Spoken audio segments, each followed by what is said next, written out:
A New Guinean named Yanni asked Jared Diamond a question. Why was it that Westerners had so much relative to New Guinean natives who had been living there for almost 40,000 years? Diamond decided to find out and answer that question, writing the book Guns, Germs and Steel. As Jared Diamond presents the work that he has done with this book, we clearly can understand that he had a life experience well-rounded, meaning that he probably had a more interesting life than most of us because he spent a significant amount of time in other cultures and other societies around the world. Jared Diamond is a biologist that had a lot of interest in birds, principally in New Guinea. That's where he met Yanni, and that is where the question came from, as I said at the beginning of this video. Some questions arise to Diamond regarding the disparities between regions of the world and the development in society in different regions of the world. Questions like, was one group of people smarter than the other? Why was there such deformism in the amount of cargo produced and toted in different groups? In this book, he will talk about the Fertile Crescent, that is a region in the nowadays Middle East that was really fertile in many aspects of the world, and that was more or less the origin of domestical plants and animal species. Some things that he also touches is that the European continent and the Asian continent are in the same hemisphere, so they go from west to east and not north to south. And simply that fact was a tremendous help in terms of development and exchanges, and even the possibility of agriculture and the domesticability of animals. It gives us a lot of charts, a lot of maps for you to have a guidance through your reading, but that fact, east-west, possibilitated that a lot of species domesticated, for example in Europe, have a good chance of thriving in another region, for instance, of Asia. So there were many opportunities to swap farming technologies between areas. Also, an easily navigable river system was really truly helpful in that regard, and also that there aren't impassable deserts or mountain ranges.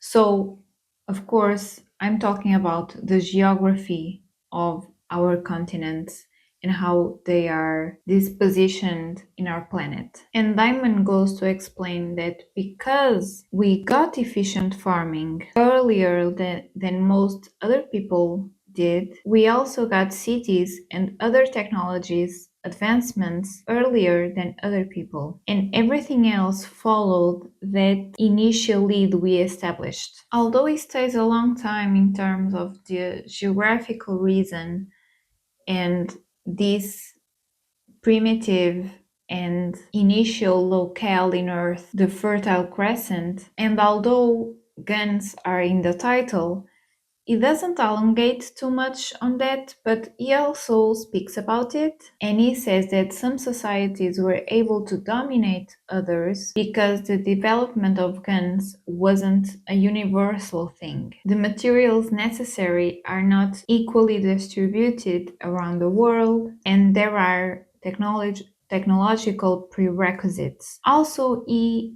advances that some tribes, although they were in contact with other tribes that had more advancement in terms of technology, they themselves didn't adopt those said technologies.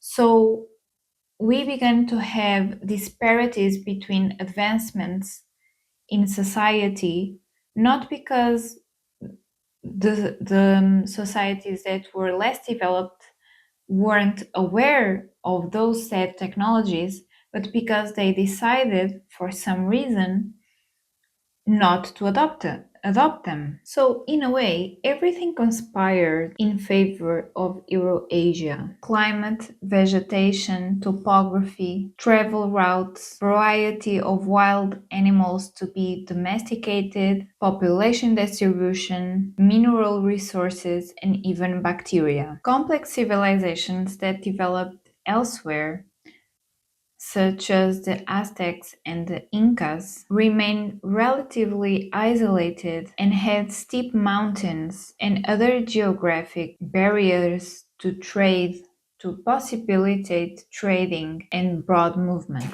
Talking about germs, being that with this development that I'm talking about in Eurasia, with virulent types of bacteria that develop among dense human populations in interaction with animal population, the Eurasian population developed immunity, which when was the time of settling new lands in other regions of the world by the Eurasians, they brought those germs with them from which they had immunity, but the indigenous people there didn't. So even in that regard, they were with an advantage. He will talk about the development of the written reports or the written records, shall I say, and how that came to be. For the information available, is thought that this began with the Sumerians, and it began with a register of like an accountant.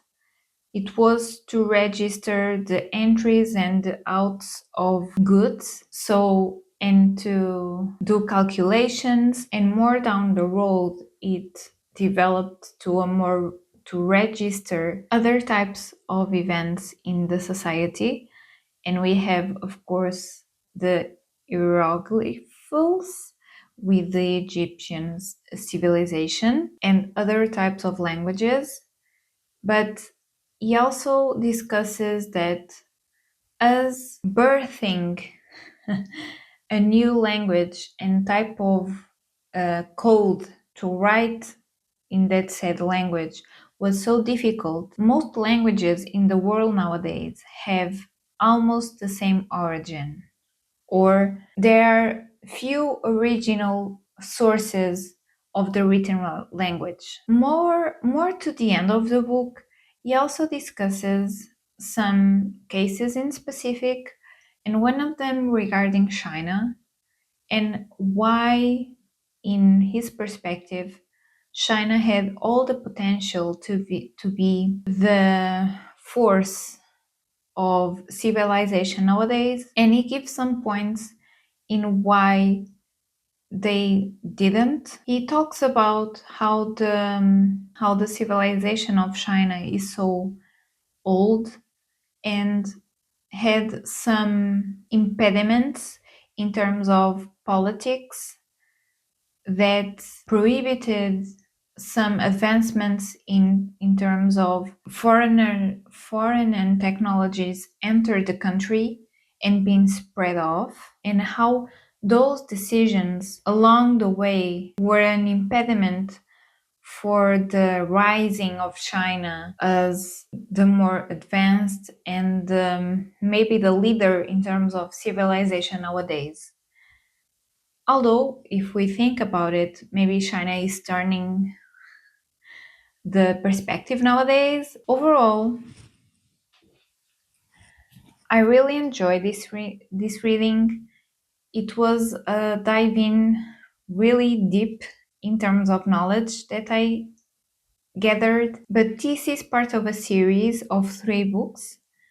This is the first one, and I'm really glad that I picked this one up and finish it finally. Now I want to pick up Collapse. That is the next. I already have it in the house. Some things that I want to say before I go and say goodbye to you is that some people think that Jared Diamond, not being an anthropologist, for instance, and not having supposedly the background that he should have to make this type of theories, many people don't agree with some of things that he explores in his book, or say, for instance, that this is only a theory. Okay, I think I can agree with that. But, I think he makes good points, although, of course, I'm not from the field as well. But I don't think that because of that, none of what he explores in this book has a logical point of view, per se. So, well, yeah. Of course, you are free to read or not read, to research about the author, to pick up this book. For me, I really advise you to. It's really, really interesting. And I have this book right here from Samuel Noah Kramer, that the original title is From the Tablets of Summer, of Sumer, maybe. So this is about decivilization, and I'm in a voyage of discovering old civilizations and the origins of civilization.